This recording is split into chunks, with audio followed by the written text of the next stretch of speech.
হাসান ভাই, কালাসান ভাই কই যাও? যাই গরুর ঘাস কাটতে। তুমি ঘাস কাটতে যাও? এই যে আমাদের সোয়া কাকা, কাকা অলরেডি খেত দেখে আইছো? পাত দিয়ে গেলাম, জ্বালাইছে ভালোই, আর বৃষ্টি হয়ে খুব ভালো হয়েছে। ও মাশাআল্লাহ। আমাকে তুলে নাও। এই যে আমাদের দুই ভাই, এরাও কাজ করতেছে, কৃষি কাজের সাথে জড়িত। ভাই কয়টা আসছো আজকে? 7টা আইছি। 7টা থেকে কয়টা? এককালে 12টা। 12টা? হ্যাঁ, 5 ঘন্টা কাম। ও বৃষ্টি হয়েছে এজন্য সুবিধা। ওই লেগে সুবিধা আইছে একটু সবেরই। আমরা এই চৈত্র মাসে আল্লাহ মেঘ দে, পানি দে, ছায়া দে রে তুই, এইভাবে মেঘরানি খেলতাম।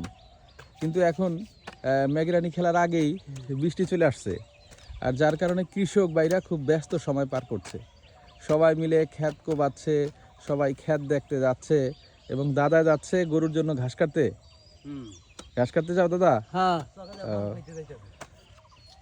এটা হচ্ছে এই যে ছোট ছোট চারা অলরেডি গজানো শুরু করছে, সারা মাঠ ভরে গেছে চারায়।